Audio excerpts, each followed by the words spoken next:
السلام کی اولاد، یاد کرو جب ہم نے تم کو فرعون کے لوگوں سے نجات بخشی جو تم پر بڑا عذاب کرتے تھے، تمہارے بیٹوں کو ذبح کرتے تھے اور تمہاری بیٹیوں کو زندہ رکھتے تھے، اور اس میں تمہارے رب کی طرف سے بڑی آزمائش یا بڑا انعام تھا۔ اور یاد کرو کہ میں نے تم کو فرعون اور اس کی قوم قبط کے پھندوں سے کیسے چھڑایا۔ وہ تم کو بڑے بڑے عذاب دیتے تھے، بچوں کو بے دریغ قتل کر دیتے تھے، عورتوں کو باندیاں بناتے تھے، طرح طرح کی خدمتیں لیتے تھے، یعنی مرد عورت چھوٹے بڑے سب ان کے سبب سے آفت میں مبتلا تھے۔ یستحیون کے معنی یستخدمون جامع نے لیے ہیں، اور مفسرین کہتے ہیں کہ اس کے معنی یستبقون کے ہیں، اور نساء سے مراد مجازن لڑکیاں ہیں، یعنی لڑکوں کو مار ڈالتے اور لڑکیوں کو باقی رکھتے، اور یہ بات تم پر بڑی مصیبت تھی، یہ بات تم پر بہت بڑی مصیبت تھی، یا یہ کہ بچا لینا تم پر بڑی نعمت ہوئی۔ بلا کے معنی نعمت کے بھی ہیں اور مصیبت کے بھی، یہاں پر دونوں ہو سکتے ہیں۔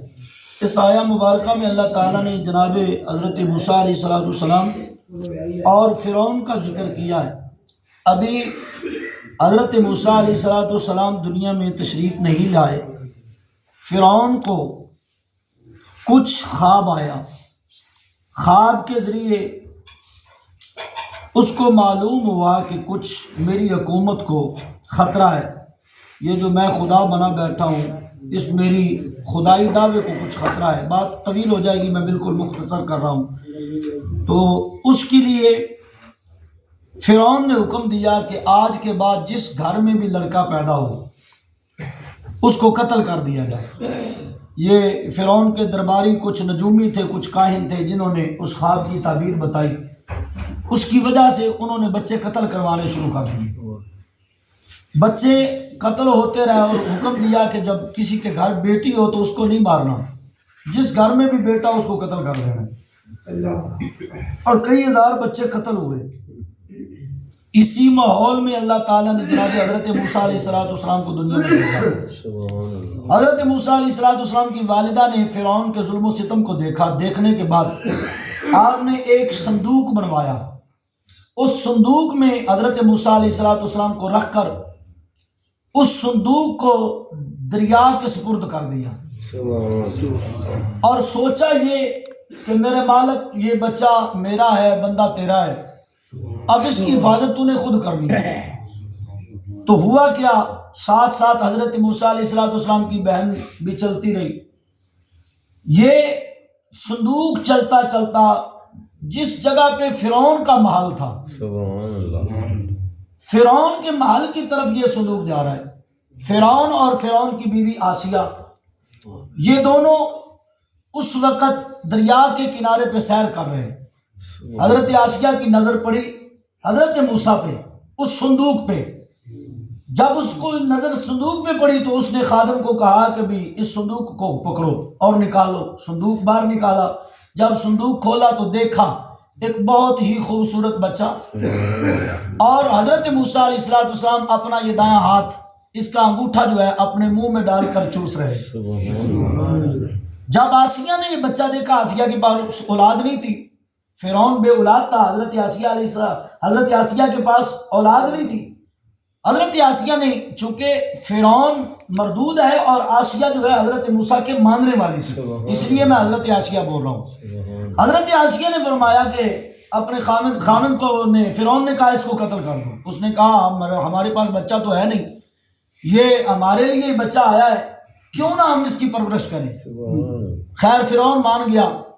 حضرت موسیٰ علیہ السلام کی پرورش اللہ فرعون کے گھر کر رہا ہے۔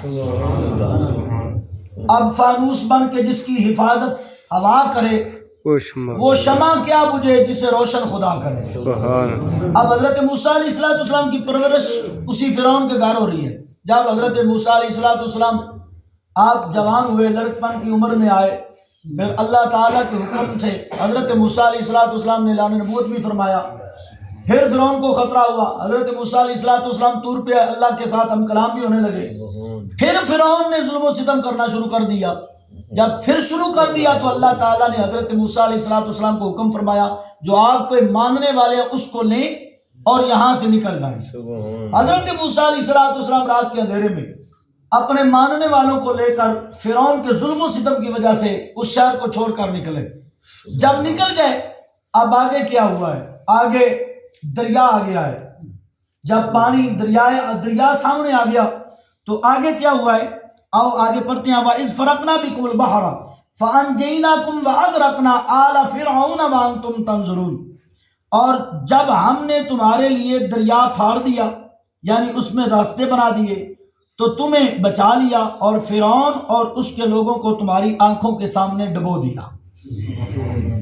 اور دریا کو جب تم نے دریائے نیل یا بحر قلزم کے قریب پہنچے اور فرعون نے تمہارا تعاقب کیا اور اس وقت تم سخت مایوس سراپا حسرت و افسوس ہو گئے، تب ہم نے تمہاری مدد کی اور دریا کو چیر دیا، تم بے دھڑک پار ہو گئے، فرعون کو مع لشکر ڈبو دیا، تم ان کو 3 دن تک پانی میں بہتا ہوا دیکھتے رہے۔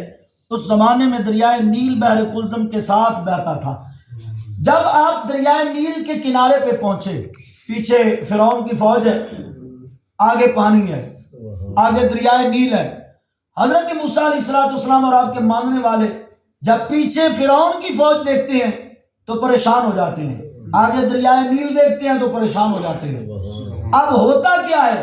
اللہ حکم فرماتا ہے اے موسیٰ آپ پریشان نہ ہوں، جو آپ کے ہاتھ میں یہ عصا مبارک ہے نا، جو آپ کے ہاتھ میں یہ سوٹا ہے، ڈنڈا ہے، جی مولا، اللہ پاک نے فرمایا اس ڈنڈے کو اس دریا میں مارو۔ حضرت موسیٰ علیہ السلام نے وہ سوٹا ایسے دریا میں مارا، جیسے ہی مارا پورا دریا جو تھا سامنے سے ایسے ہو گیا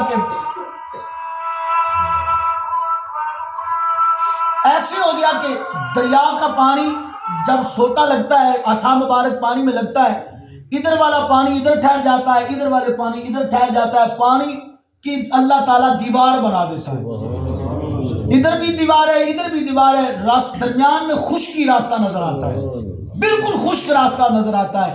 اللہ فرماتا ہے موسیٰ اپنی قوم کو کہیں، اپنے بندوں کو کہیں کہ اس دریا میں اپنی سواریاں اتار دیں، آپ اس دریا میں اتر جائیں۔ اب حضرت موسیٰ اپنے ماننے والوں کو کہتے ہیں کیا ہے؟ میرے ماننے والوں، اللہ کے ماننے والوں آؤ۔ جب آگے حضرت موسیٰ چلتے ہیں، پیچھے سارے ماننے والے چلتے ہیں، ادھر حضرت موسیٰ علیہ السلام دریا عبور کر جاتے ہیں، پار کر جاتے ہیں۔ ادھر جب وہ راستہ دیکھتا ہے نا فرعون، تو آگے دیکھتا ہے کہ وہ جا رہے ہیں موسیٰ علیہ السلام۔ فرعون بھی اپنی فوج کو کہتا ہے کہ آپ بھی اس میں داخل ہو جائیں، اسی راستے میں داخل ہو جائیں۔ ادھر فرعون کی فوج دریا کے درمیان میں آ جاتی ہے، ادھر حضرت موسیٰ علیہ السلام کے ماننے والے دریا عبور کر جاتے ہیں۔ جب حضرت موسیٰ دریا عبور کر جاتے ہیں، آگے جا کر آپ پیچھے دیکھتے ہیں، جب پیچھے دیکھتے ہیں تو فرعون نے بھی اپنی سواریاں، اپنے گھوڑے جو ہیں وہ بھی اس نے دریا میں دوڑائے ہوئے ہیں۔ حضرت موسیٰ علیہ السلام نے جب ان کو بھی دیکھا کہ وہ بھی ہمارے راستے سے گزر رہے ہیں، پھر حضرت موسیٰ نے اللہ کی بارگاہ میں عرض کی مولا یہ تو پھر میرے پیچھے آ رہے ہیں۔ اللہ نے فرمایا اے موسیٰ تیری حفاظت کرنے والا میں ہوں۔ تو پھر اللہ نے دریائے نیل کے پانی کو حکم دیا کہ آپ اپنی اصلی حالت میں آ جاؤ۔ حکم ربانی ہوا تو نیل کا پانی اصلی حالت میں آ گیا۔ جب اصلی حالت میں آ گیا تو فرعون ڈوب گیا، غوطے کھانے لگا، وہ فرعون اور فرعون کی فوج جو ساری تھی وہ ڈوب گئی۔ تب اللہ فرماتا ہے کہ اے موسیٰ آپ دیکھ رہے تھے کہ آپ 3 دن تک فرعون کو اس پانی میں ڈوبتا ہوا دیکھتے تھے، میں نے تمہاری اس وقت مدد کی۔ تو آؤ آخری بار آیت مبارکہ کا مفہوم سنیں اور اپنے ایمان کو تازہ کریں۔ وَإِذْ وَعَدْنَا مُوسَىٰ 40 لَيْلَةً ثُمَّ اتَّخَذْتُمُ الْعِجْلَ مِن بَعْدِهِ وَأَنْتُمْ ظَالِمُونَ، اور جب ہم نے موسیٰ علیہ السلام سے کوہ طور پر رہنے کے لیے 40 رات کا وعدہ کیا۔ اب وہ 40 رات کا وعدہ کیوں فرمایا؟ پھر تم نے ان کے پیچھے بچڑا بنا کر اس کی پوجا شروع کر دی اور تم اس پوجا میں ظلم کرنے والے تھے۔ اب اللہ تعالیٰ نے، اور یاد کرو جب ہم نے موسیٰ علیہ السلام سے وعدہ کیا کہ کوہ طور پر ایک چلہ کیجیے تم کو تورات ملے گی، وہ چلہ کرنے گئے، تم ادھر گسالہ پرست بن کر بیٹھے، ایک بچڑا بنا کر اس کو پوجنے لگے۔ حضرت موسیٰ علیہ السلام کو جب اللہ تعالیٰ نے تورات دینی تھی، جتنے بھی نبی اہل کتاب آئے ہیں، حضرت موسیٰ، حضرت داؤد علیہ السلام، حضرت عیسیٰ علیہ السلام، اللہ تعالیٰ نے جب ان کے اوپر کوئی کتاب نازل کی ہے نا، مطلب موسیٰ علیہ السلام پہ تورات شریف، حضرت داؤد علیہ السلام پہ زبور شریف، حضرت عیسیٰ علیہ السلام پہ انجیل شریف، اللہ تعالیٰ جب بھی کسی نبی کو کتاب دیتا تھا تو اللہ فرماتا تھا اے موسیٰ فلاں مقام پہ آؤ. مطلب حضرت موسیٰ علیہ السلام کو اللہ نے تورات دینی تھی، اللہ نے فرمایا اے موسیٰ آپ اپنا شہر چھوڑو، گھر چھوڑو، باہر چھوڑو، آپ طور پہ آؤ، اور طور پہ آپ نے 40 دن بیٹھنا ہے، 40 دن آپ نے چلا کاٹنا ہے. وجہ کیا ہے؟ میں آپ کو کتاب دینے لگا ہوں. حضرت موسیٰ علیہ السلام کو کتاب لینے کے لیے 40 دن کا چلا کاٹنا پڑا. ادھر حضرت موسیٰ علیہ السلام چلا کاٹنے گئے، حضرت موسیٰ علیہ السلام 40 رات گزارنے گئے. ادھر جو حضرت موسیٰ علیہ السلام کے ماننے والے بھی تھے اور دیگر، انہوں نے کہا کہ اب موسیٰ تو ہے نہیں، اب موسیٰ تو تشریف لے گئے، آپ ایسا کریں آپ ایک گائے کے بچے کی پوجا کرنی شروع کر دیں. جیسے یہ انڈیا والے گائے کو ماں مانتے ہیں، گائے کا مونت بھی پیتے ہیں، اسی طرح انہوں نے اس گائے کے بچڑے کی پوجا شروع کر دی. پھر اللہ تعالیٰ نے فرمایا کہ تم ظالموں میں ہو گئے ہو، تم نے اپنے نبی کا راستہ چھوڑ دیا ہے، اب تم ظالموں میں ہو گئے ہو. ادھر حضرت موسیٰ علیہ السلام 40 دن کا چلا کاٹتے ہیں تو اللہ تعالیٰ تورات شریف نازل فرماتا ہے. حضرت داؤد علیہ السلام کو بھی اللہ فلاں مقام پہ آؤ اے داؤد میں آپ کو کتاب دینا چاہتا ہوں. حضرت داؤد علیہ السلام بھی ادھر تشریف لے جاتے ہیں. حضرت عیسیٰ پہ جب انجیل نازل ہوتی ہے اللہ پھر فرماتا ہے عیسیٰ فلاں مقام پہ آؤ میں آپ کو انجیل شریف دینا چاہتا ہوں. اب میرے محبوب کی باری ہے، جو بات کرنے والی ہے اب حضور کی باری ہے. اللہ تعالیٰ کی بارگاہ میں حضور نے خود عرض کیا مولا میں نے دیکھا ہے کہ موسیٰ کو آپ نے طور پہ بلایا، داؤد کو فلاں مقام پہ بلایا، عیسیٰ کو فلاں مقام پہ بلایا، یا اللہ میں نے کدھر آنا ہے؟ اللہ نے فرمایا محبوب تم نے کہیں نہیں آنا. یا اللہ پھر مجھ کو کتاب کیسے ملے گی؟ اللہ نے فرمایا محبوب تم مکے کی گلیوں میں چلیں گے، میں آپ کا مکے کی گلیوں کے پہ چلنے کی وجہ پہ قرآن نازل کر دوں گا. آپ اپنے بستر پہ لیٹیں گے میں بستر پہ قرآن نازل کر دوں گا. آپ ہجرت فرمائیں گے میں ہجرت کے وقت آپ کے پاس قرآن نازل کر دوں گا. آپ بدر پہ جائیں گے میں قرآن نازل کر دوں گا. آپ مدینے میں جائیں گے میں قرآن نازل کر دوں گا. آپ احد پہ جائیں گے میں قرآن نازل کر دوں گا. اے محبوب آپ کو کہیں بھی آنے کی ضرورت نہیں، آپ جدھر جدھر جائیں گے قرآن ادھر ادھر جائیں گے. اب حضور علیہ السلام اچھا باقی سب کتب جو آئی ہیں کتب آسمانی جتنی بھی آئی ہیں سب یک مشت آئی ہیں، ایک ہی وقت میں. اللہ نے قرآن ایک وقت میں نازل نہیں فرمایا، اللہ نے محبوب کی 23 سالہ زندگی میں قرآن نازل فرمایا، محبوب کی اداؤں پہ قرآن نازل فرمایا. تو برادران ذی احتشام ہم اتنے خوش نصیب ہیں، اتنے خوش بخت ہیں کہ جنہوں نے حضور علیہ السلام کا کلمہ پڑھا ہے اور قرآن کریم کو ہم اپنا ایمان سمجھتے ہیں اور اللہ کا کلام سمجھتے ہیں. اللہ تعالی ہمیں آج کے اس درس پہ عمل کرنے کی توفیق عطا فرمائے. قرآن کریم کی تلاوت اللہ کا کلام سمجھ کر ہمیں کرنے کی توفیق عطا فرمائے.